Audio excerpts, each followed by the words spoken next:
Bismillahirrahmanirrahim. Assalamualaikum warahmatullahi wabarakatuh. Alhamdulillah. Alhamdulillahi arsala lahu bil huda wad dinil haqq liyuzhirahu ala dini kullihi wa kafa billahi shahidan. Ashhadu an la ilaha illallah wahdahu la syarika lah wa ashhadu anna Muhammadan abduhu wa rasuluh. Allahumma salli ala sayyidina Muhammad wa ala alihi wa sahbihi ajma'in. Amma ba'du. Terima kasih kepada saudara pengurusi majlis yang saya hormati, barisan ahli jawatan kuasa Masjid Ubudiyah, Masjid Jami' Jasin ni, yang telah orang kata mentadbir pengurusan berkaitan dengan masjid ni, dan yang saya muliakan kepada Tuan Imam ataupun pegawai syarak berserta dengan pegawai-pegawainya yang lain yang telah menguruskan perjalanan masjid ini. Muslimin dan muslimat, mukminin dan mukminat yang dirahmati Allah sekalian. Alhamdulillah, bersyukur kita terhadap Allah Subhanahu Wa Taala di atas selimpah kurnianya kita masih lagi diberi peluang untuk meneruskan kehidupan kita sebagai khalifah Allah di atas muka bumi ini.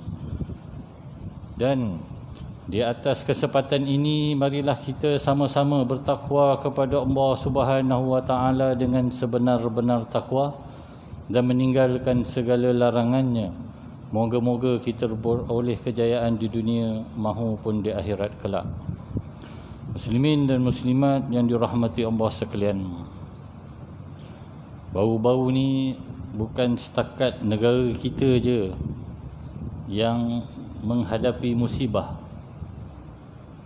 tapi hampir seluruh dunia kita menghadapi satu ujian yang diturunkan oleh Allah Subhanahu Wa Taala kepada makhluknya. Dan daripada itu, kalau kita lihat, kalau kita kaji, peranan zakat mampu untuk menampung buat seketika ini. Walaupun kutipan dari bulan ke bulan ia merudum, hampir 8 juta daripada yang kita sasarkan untuk bulan ini.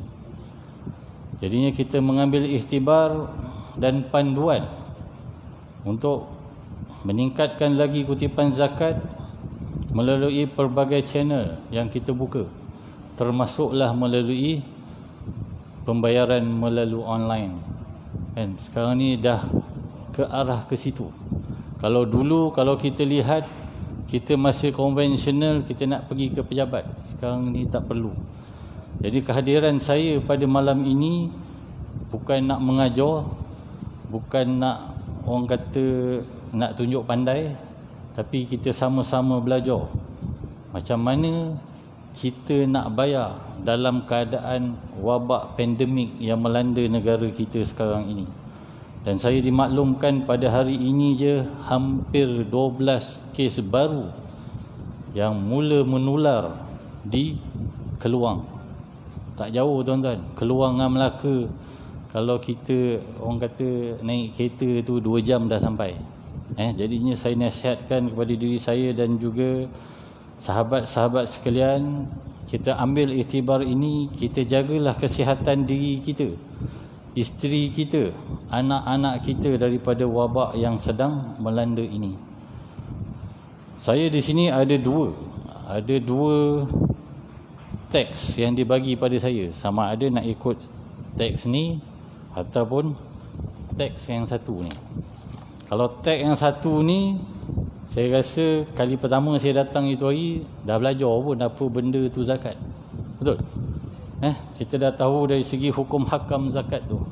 Jadi saya rasa saya ambil teks yang baru dia bagi kat saya petang tadi ni. Ada baiknya kita baca sejarah. Betul? Sekarang kita ikut kitab buku yang pamphlet yang bagi tu kan bosan tu. Kan? Jadi sejarah menunjukkan kalau kita ni nak tahu sesuatu hukum dalam kewajipan berzakat ni, kita selalunya baca sejarah. di mana sejarah Rasulullah sallallahu alaihi wasallam yang kita agung-agungkan ni sebenarnya menunjukkan bahawa hakikatnya zakat ni memainkan peranan yang amat penting, iaitu yang begitu penting dalam memertabatkan Islam. Cuba tuan-tuan bayang waktu pandemik itu hari, kan, ramai orang yang tak bernasib baik, yang makan gaji hari, tiba-tiba tak ada pendapatan dia. Kat mana dia nak gagau? Nak pergi bank, bank tutup. Nak pergi cocok ATM, ATM pun tak buka. Sekali ada telefon, telefon pun orang kata apa? Kredit dah habis. Mana dia nak langsungkan hidupnya? Maka di sinilah zakat, secara orang kata orang lain bercuti 3 bulan, ini orang yang duduk di Baitul Mal dan juga di pejabat zakat hari-hari kena datang, walaupun susah nak datang kerja. Sampai surat tu naik ancur, polis duduk baca, pergi balik kan, budak ni lagi. Sampai akhirnya kita diberi sedikit kelonggaran pada hari ini, walaupun kita tak dapat balik kepada norma asal, tapi ianya dapat mendidik kita, menunjukkan bahawa zakat ini peranan dia paling penting waktu berlaku musibah seperti ini. Sama ada pada awal perkembangan Islam hinggalah ke pembukaan kota Mekah, bahkan zakat terus menerima perkembangan setelah kewafatan Nabi Muhammad sallallahu alaihi wasallam, iaitu dengan penerimaan pelbagai elemen baru hasil ijtihad para sahabat. Ingat tuan-tuan, asal dahulu zakat ni sebenarnya berada sebelum Nabi Muhammad lagi. Zaman Nabi Musa dah ada. Apabila Qarun ni dia baik dengan Nabi Musa dan dia kena infakkan sebahagian hartanya untuk perjuangan Islam. Tapi apabila zaman Nabi Muhammad, ianya lebih kepada selepas ianya berhijrah ke Madinah, maka diwajibkan untuk kita mengeluarkan zakat hasil daripada orang kata turunnya ayat Quran dalam surah Taubah yang berbunyi khuz min amwalihim sadaqatan. Allah memerintahkan Nabi Muhammad sallallahu alaihi wasallam untuk mengambil sebahagian daripada harta kita untuk dijadikan sedekah. Sedekah tu ada dua, satu sedekah wajib dan satu lagi sedekah sunat. Kemudian ada orang tanya, bukan kampung sini, mana satu yang penting? Saya cakap yang wajib lah penting. Tapi kita sekarang ni hidup, dia kata, banyak sangat berhutang. Betul? Kita ada hutang rumah, kita ada hutang kereta, dan kita ada hutang pinjaman peribadi. Confirm, tiap-tiap orang mesti ada. Kalau umur dah lebih 40 lebih, saya rasa pinjaman peribadi tu kurang sikit, kan? Sebab dia dah stable. 40 lebih ni selalunya kedudukan kewangan seseorang manusianya pada hakikatnya berada dalam keadaan yang stabil. Pasal tu janda-janda ataupun anak dara suka cari umur 40-an, 50-an lagi dia suka, sebab dia dah stable. Saya dulu hidup, orang tua kita dulu hidup, peringkat awal tak semestinya senang. Betul? Kita lahir pun miskin, seurat benang pun tak ada dekat tubuh badan kita. Betul tak? Kita mati besok pun sama. Kenapa perlu kita sombong di atas muka bumi ni kalau kita tiba-tiba diberikan kenikmatan untuk kaya?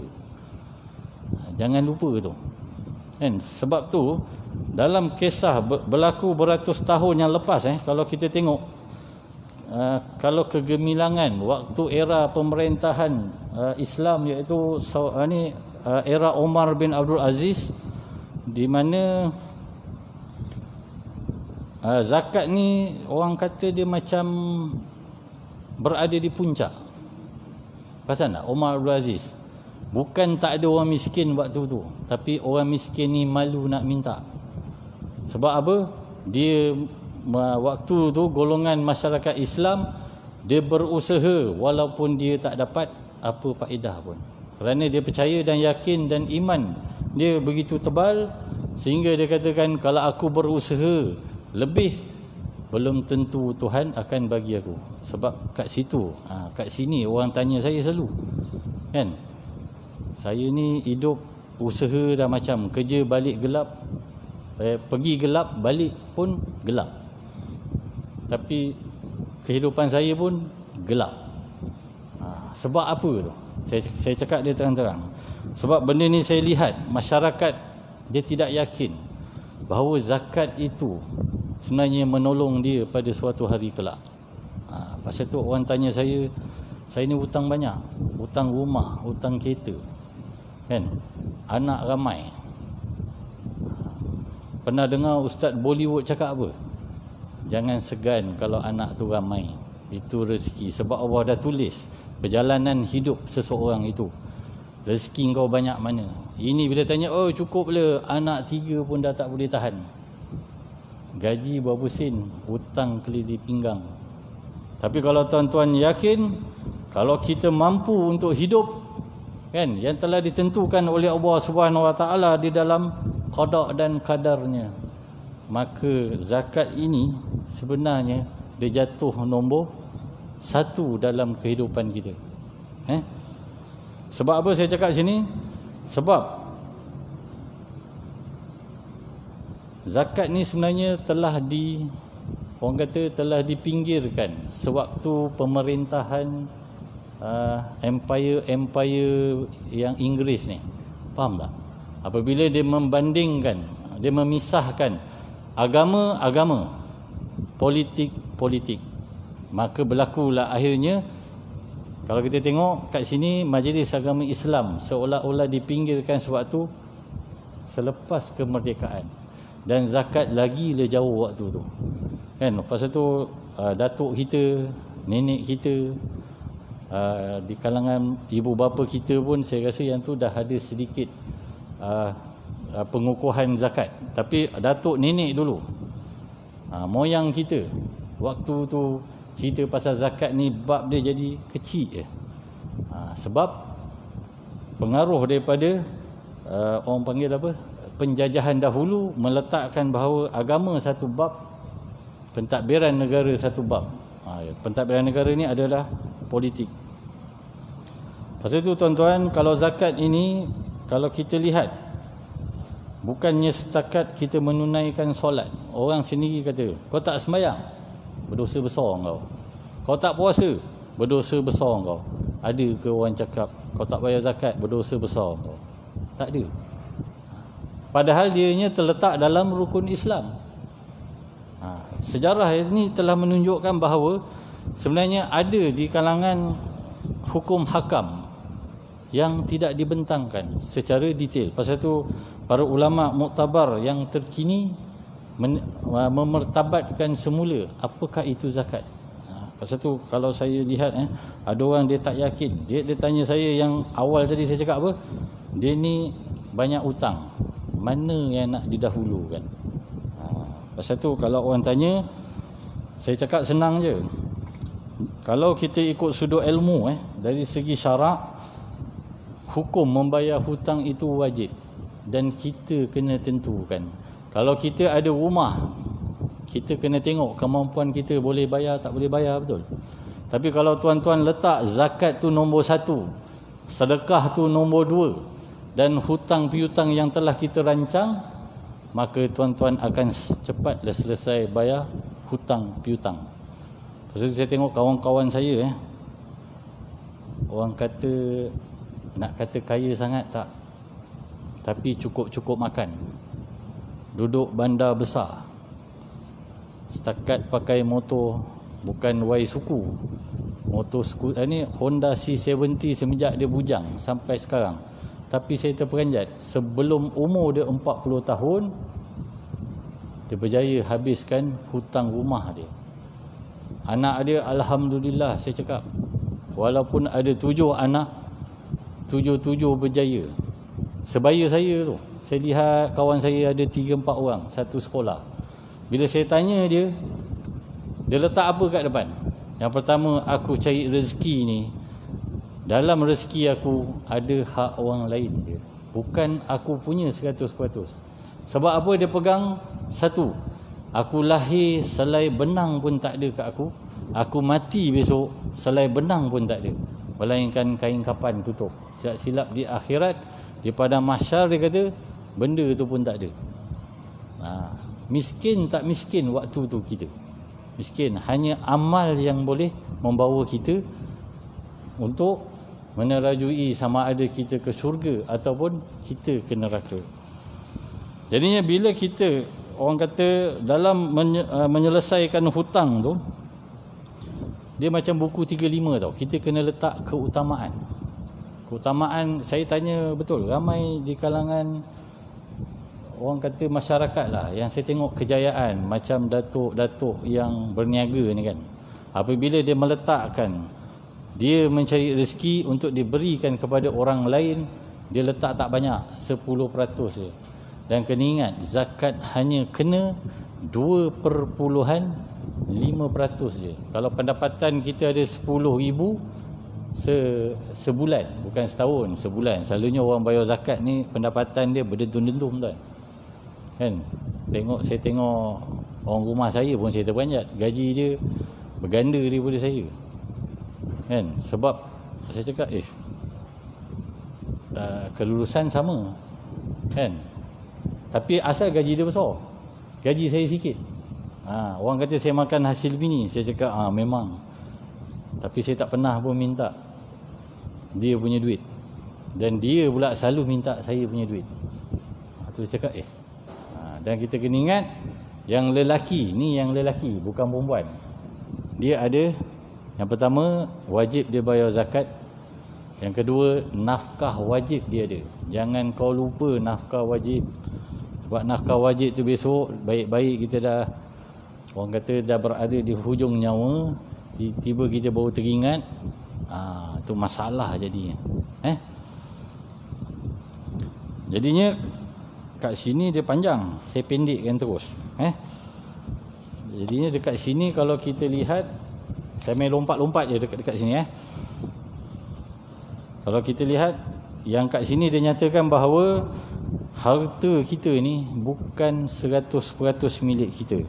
Memang duit tu duit kita, betul. Kita bekerja, kita cari duit, duit tu duit kita. Tapi dalam duit kita tu ada saudara mara kita yang memerlukan. Pasal tu orang selalu tanya saya, kita bekerja untuk apa? Kita bekerja untuk mencari redha Allah. Pasal tu orang tanya saya, Ustaz, rumah saya tak tenteram. Kita nak jadi ke? Kita nak jadi ke kalau rumah kita besar? Kan, kita duduk rumah besar, kita tengok muka bini kita, kita menyampah. Bini kita ni kejap-kejap main telefon, kita pun sama main telefon, seolah tak ada komunikasi antara dua pihak. Ini selalu berlaku sebab saya duduk di kampung Bukit Larang, kampung tersusun tu. Rumah macam istana ada, rumah yang macam PPRT ada, semua ada. Tapi kadang-kadang kita duduk malam tu, ni tengah malam cerita, tiba-tiba dengar orang menjerit, bergaduh. Saya cakap, Allah, kan? Sebab apa? Cerita dia sikit. Ini time makan sibuk dengan telefon. Ada atas meja. Mana datang berkat? Saya tanya. Tak ada berkat pun. Kan? Kemudian anak ada pula yang lelaki terlibat dengan ketagihan dadah. Yang perempuan pula dia buat rumah kita tu macam hotel. Malam baru nampak. Daripada subuh sampai ke isyak tak nampak ada kat rumah. Adakah itu keluarga sakinah, keluarga bahagia? Sebab apa? Bila kita tengok, bila kita selidik, kesemuanya ini tak ada keberkatan dalam hidup dia. Jadi nak membetulkan, saya cakap yang pertama, kena redha. Kita maafkan sebelum tidur, maafkan isteri kita, rakan-rakan pejabat kita. Hatta orang kata bila semua dah selesai, kita pula maafkan diri kita, kan? Kemudian bacalah Bismillah 21, saya cakap. 21 kali, bukan Bismillah 7, Bismillah 5 tu. Bismillah tu 21 kali kau baca, lepas tu turun tidur. Kemudian esok tu kalau ada, walaupun rasa sempit, kalau rasa layak untuk bayar zakat, bayarlah zakat. Sebab zakat itu membawa keberkatan yang tak boleh dinilai. Pasal tu saya cakap terang-terang, orang yang bayar zakat ni, kalau tuan-tuan tengok, yang pertama dia suka je. Tahu? Muka ada senyum. Kemudian dia tak pernah rasa diri dia tu dibebani dengan masalah duit. Tak ada. Dan orang yang bayar zakat ni, tahun ni dia bayar, tahun depan dia bayar lagi, dan sehingga bila-bila. Sebab bila saya tanya, majoritinya mengatakan dia ada satu keberkatan dalam zakat ni yang menyebabkan dia rasa kalau tak bayar, yang selalu terjadi, yang ini yang dulu yang kerja municipal, apa municipal kita panggil apa?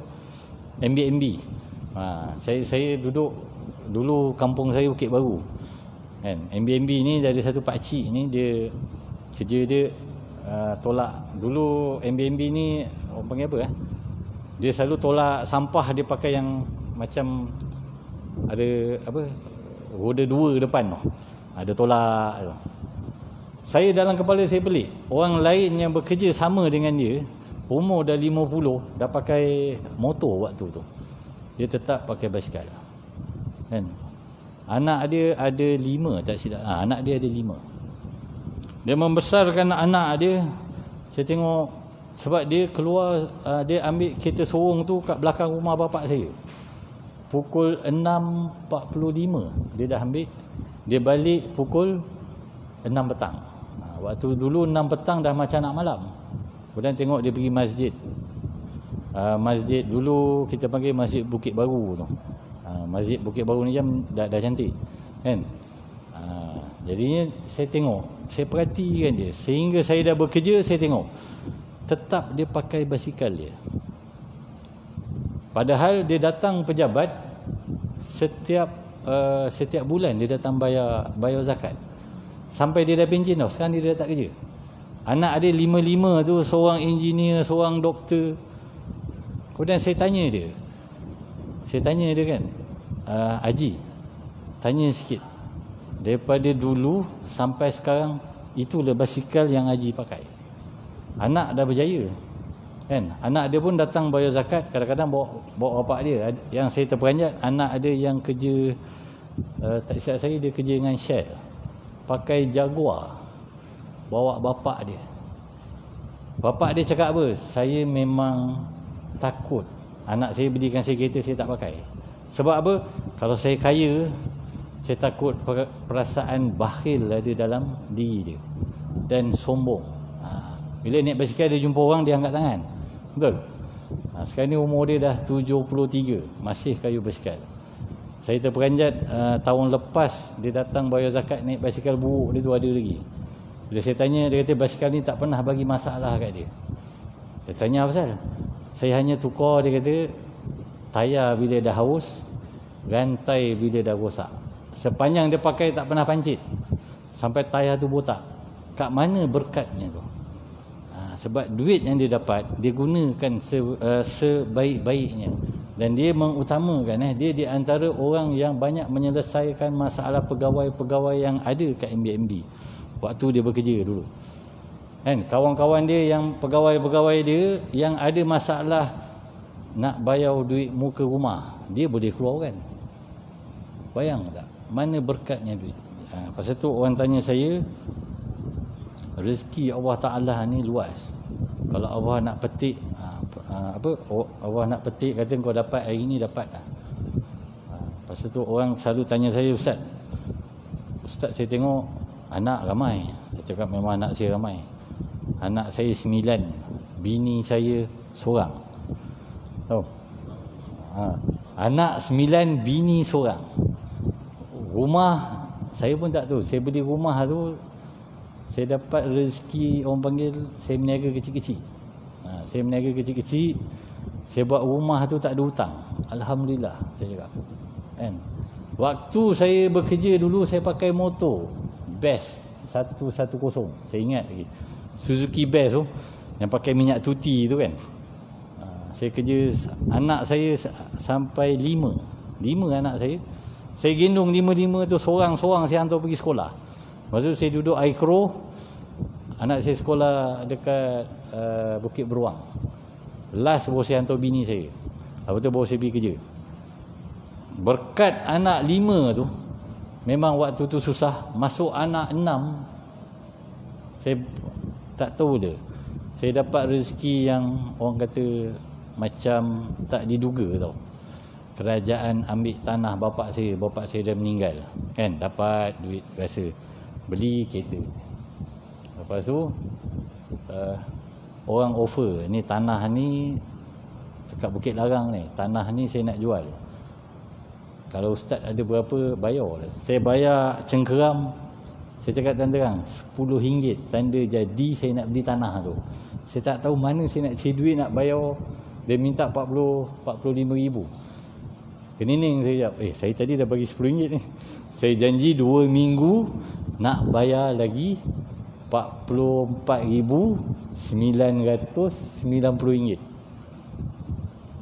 Kebetulan ada, saya pun tak tahu, kakak saya cakap, aku ada duit lebih sikit. Dia kata, kau nak beli tanah, aku bagi kau, pinjam dahulu. Dia pinjam. Alhamdulillah saya dapat satu kontrak buat sistem ni, sistem apa, komputer ni. Saya dapat 100 lebih ribu. Saya bayar balik duit kakak saya. Masa tu saya belum kerja pusat zakat lagi. Saya meniaga main-main, orang kata. Meniaga main-main buat sistem, macam freelance lah. Lepas tu saya dah beli tanah tu, nak buat rumah. Saya dapat masuk kerja pusat zakat. Selama hampir 10 tahun saya tak kerja tau. Saya hanya buat freelance, tapi saya bayar zakat. Bukan tak bayar, saya bayar. Setiap kali dapat projek, kalau 100,000 saya darab terus 2.5. Dekat situ rezeki yang tak diduga tu memang akan ada. Pasal tu orang kata saya ni meniaga macam main-main kan. Lepas saya meniaga, dapat yang satu projek yang besar, saya dah tak meniaga, saya terus kerja ustaz zakat. Saya pun pelik Afsal kan. Masuk saya kerja zakat, bermula dengan gaji saya RM700. Anak 6 masa tu. Bini saya jadi cikgu, gaji dia baru RM1,800. Dalam kira-kira saya cakap macam tak percaya kita boleh hidup sampai sekarang kan. Sekarang anak 9. Alhamdulillah, anak saya tak banyak, orang kata tak banyak masalah kan. Nombor 1, nombor 2 dah boleh terima menantu, tapi belajar tak habis, tak boleh terima menantu lagi dah kan. Nombor 3 baru nak masuk belajar. Nombor 4 baru nombor 4 yang baru nak masuk belajar. Nombor 1, nombor 2 dah habis belajar, tapi belum dapat ijazah lagi. Saya cakap sabar, jangan kahwin. Dapat ijazah kau boleh kahwin. Nombor 3 UiTM. Nombor 4 yang baru ni dapat, baru nak masuk, orang kata apa, Universiti Malaya. Saya agak terharu. Saya agak terharu apabila anak saya yang nombor 4 ni, orang panggil apa dia tak cakap pun dia dapat apa keputusan SPM. Sekali dia datang, dia tunjuk saya semua 10 A straight. Saya hari tu rasa nak pengsan. Saya cakap apa? Ni rezeki Allah bagi kat saya kan. Dan saya juga pernah, orang kata bukanlah kita nak mencabar hukum Allah tu. Saya pernah cabar satu tau. Hari ni saya dapat duit, apa orang kata, kelapa sawit. Setiap tahun saya akan dapat kelapa sawit 2 kali. Felda punya, Felkra punya. Felda lain, Felkra. Felkra ni saya akan dapat 2. Satu hari raya, satu lagi time nak buka sekolah. Jadinya time dapat duit Felkra, saya cakap, mak saya punya bahagian memang ada. Saya cakap nanti dulu lah. Saya adjust 3 hari je. 3 hari saya tak bagi mak saya. Duit ni saya dah niat nak bagi, tapi saya dah ingatkan. Apa Tuhan bagi kat saya? Yang pertama, saya kena aircon kereta saya jahanam. 1000 lebih saya kena. Termenung saya tahu tahun tu. Kedua, saya kena tayar makan sebelah dalam. 4 dah tu. Saya cakap ini dah 1000 dah dulu. Aku lengah 3 hari je. Cakap dengan diri, sebenarnya bila saya dapat duit, benda pertama saya kejar mak saya. Kan? Pergi bagi mak dulu, baru saya bagi isteri saya. Sebab nafkah wajib yang pertama adalah mak bapak kita. Lepas tu baru kita kejar isteri dengan anak-anak. Jadinya saya dapat duit Velcro itu, simpan dulu. Dah keluar tu simpan. Cakap nanti dulu lah. Lalu je rumah mak, jumpa mak, bagi salam, cium semua. Pagi memang saya nak pergi kerja, saya kena singgah rumah dia. Sebab rumah mak saya Bukit Baru, pejabat saya pun Bukit Baru. Ini dekat. Saya singgah, bawa le nasi lemak ke apa, kita ulur. Duit ada kat tangan, diam dulu. Besok aircon rosak. Alamak, saya cakap. Repair, duit ada. Lusa saya kena tayar makan dalam. Wah, ini nak raya macam-macam ni saya cakap. Lepas tu hari yang ketiga baru saya bagi. Saya cakap, mak minta maaf. Sepatutnya 2 hari lepas dah dapat. Disebabkan sifat bakhil ada, sebab hari tu saya dapat memang banyak. Tahun tu saya pun tak tahu. Mungkin kelapa sawit harga tinggi kan. Jarang saya dapat 10,000 ke atas. Kelapa sawit saya dapat tahun tu hampir 18,000. Selalu dapat kelapa sawit 9,000 ke. Jadi tahun tu dapat sekali ganda, saya cakap wah, saja nak action kan.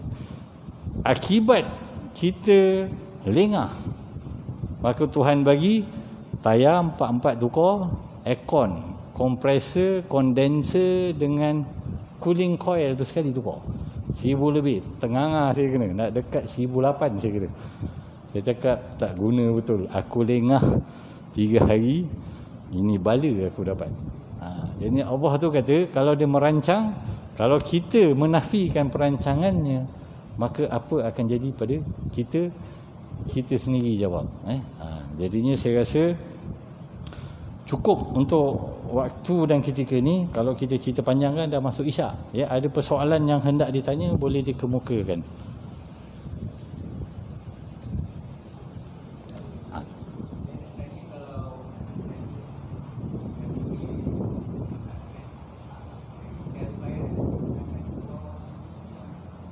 Okey.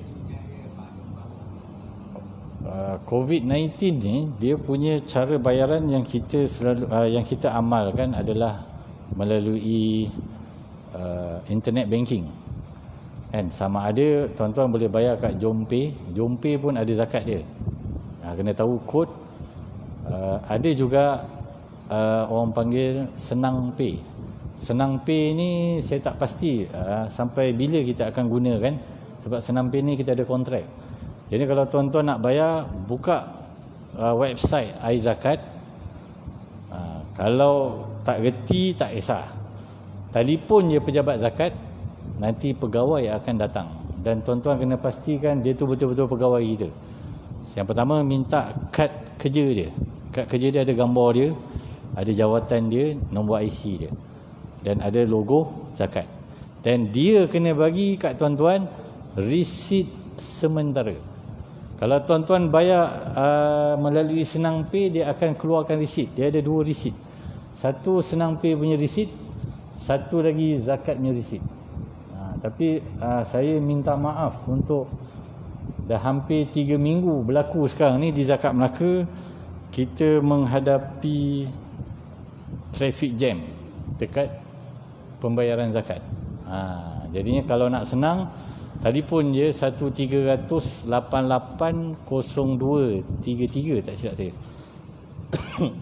0233 untuk pegawai datang. Dan bantuan, kalau tuan-tuan ada masalah pun boleh terus hubungi bahagian Baitul Mal. Dia sekarang ni tuan-tuan tak perlu datang ke pejabat sangat. Katalah ada jiran yang susah waktu COVID-19 kan, telefon je pejabat agama, maklum kat dia, nanti dia akan hantar satu pasukan untuk tinjau betul tak betul. Kalau dulu kita kena ke pejabat, betul, bawa si fakir si miskin ni, ini tak payah, telefon dia datang. Dia paling lama 2 hari, tapi selalunya kalau telefon pagi, petang dah sampai. Dan yang saya terperanjat, ada orang tu telefon dah nak dekat maghrib, lepas isyak dia dah sampai. Orang cakap bagus korang ni, laju kan, sebab dah dapat kereta baru kot. Tu yang dia boleh mobile. Kita panggil squad jejak asnaf macam tu. Yang itu kita dah ada kat belah Jasin pun dah ada, belah Melaka Tengah dah ada, belah Alor Gajah pun dah ada. Dan Jasin ni dia pecah dua, tak silap saya, Merlimau ada satu, Jasin ada satu. Kalau siapa duduk kawasan Asahan dia Parlimen Alor Gajah, betul, tetap kita ambil dia sebagai Jasin sebab dia paling hampir. Jadi kalau ada jiran ada masalah, kita tak tahu jiran kita, sebab saya selalu perhatikan jiran saya. Sebab apa? Ada jiran yang tiba-tiba dia timpa musibah tau. Contoh jiran yang timpa musibah, dia kena sakit jantung. Dia ni pencari rezeki seorang di dalam rumah tu. Si suami ni kena sakit jantung. Kalau kerja kilang 3 bulan je dia cover, betul. Lepas 3 bulan hai bye-bye. Bermakna kau dah tak ada gaji.